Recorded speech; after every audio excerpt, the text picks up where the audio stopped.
Deixa eu apresentar aqui para vocês Nós Sobreviventes do Ódio, Crônicas de um País Devastado, editora Máquina de Livros. É uma coletânea, né, de 224 crônicas que você escreveu na Folha de São Paulo. Eu li todas e vou comprar o livro para ter todas comigo aqui. Imprescindível, né, o trabalho da Cristina Serra nesse período todo. Conta um pouquinho da confecção, de revisitar esses textos, de organizar nesse volume aqui, que está muito bonito. Cristina. Obrigada, Conde. É só uma observação. Eu gosto muito da capa do livro, que foi o Bruno Drummond que fez, né? E você vê que as letras estão estilhaçadas, né? Sim. E você sabe, ele fez isso imediatamente após os O ataques 8 de de 8 de janeiro. ele teve essa percepção, assim, foi assim, eu acho que 1 ou 2 dias depois ele fez essa capa, a gente aprovou na hora, eu gosto demais dessa capa. É, Magnífica. como você falou, é uma seleção de crônicas, não são todas as crônicas que eu publiquei na Folha, eu fiz uma seleção, como você falou, eu revisitei de fato, eu tive que reler tudo que eu tinha escrito, e eu fui selecionando aquelas que dessem uma unidade para o livro.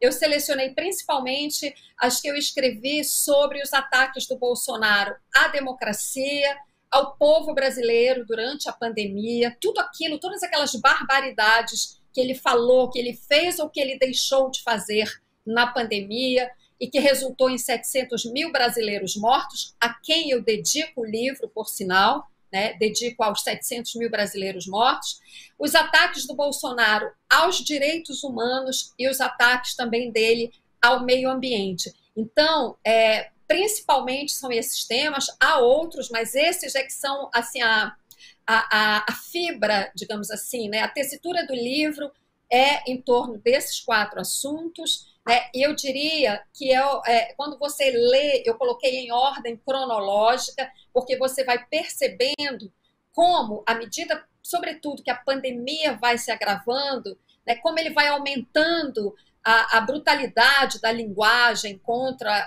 o povo, quando ele diz que, e daí, não sou coveiro, tem que deixar de ser um país de maricas. Então, você vai percebendo a escalada da brutalidade do governo Bolsonaro, né, de forma que o livro, eu te diria, quando eu terminei de selecionar, eu mesma pensei, eu sinceramente espero que o leitor tenha essa percepção, né?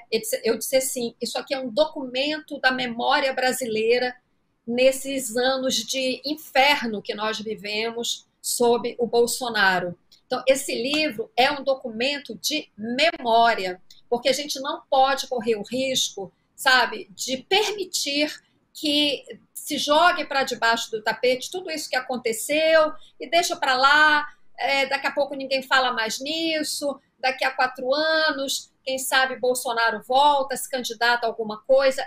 A sociedade brasileira não pode deixar que isso aconteça, né? A gente precisa manter a memória desses crimes muito ativa, né? As pessoas precisam, sim, por mais doloroso que seja, precisam ter essa memória para que a gente cobre das nossas instituições, não só que o Bolsonaro se torne inelegível, né, mas também que, ao fim de um processo, dentro do devido processo legal, que ele seja investigado, processado, julgado, né, que ele seja preso. Assim eu espero como cidadã brasileira. Então, essa é a minha parte, sabe, dentro da campanha Sem Anistia. E quando a gente fala sem anistia, não é por revanchismo, não. Isso precisa ficar bem claro. É apenas para que a justiça seja feita e para que os inúmeros crimes que ele cometeu sejam investigados e devidamente punidos, né? Crimes, aliás, que a gente não cansa de se surpreender, né? O mais recente deles agora, essa história mal contada dessas joias, que tudo leva a crer, entrariam como contrabando aqui no Brasil. Não entraram porque a Receita Federal segurou.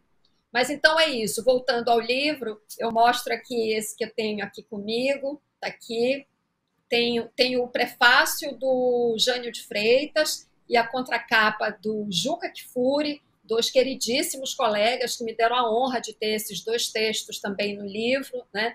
Então, Nós Sobreviventes do Ódio é uma homenagem, como eu disse, aos 700 mil brasileiros mortos na pandemia, e é também, né, eu também dedico o livro ao povo brasileiro que firmou o seu compromisso com a democracia nas urnas, derrotando Bolsonaro e elegendo Lula.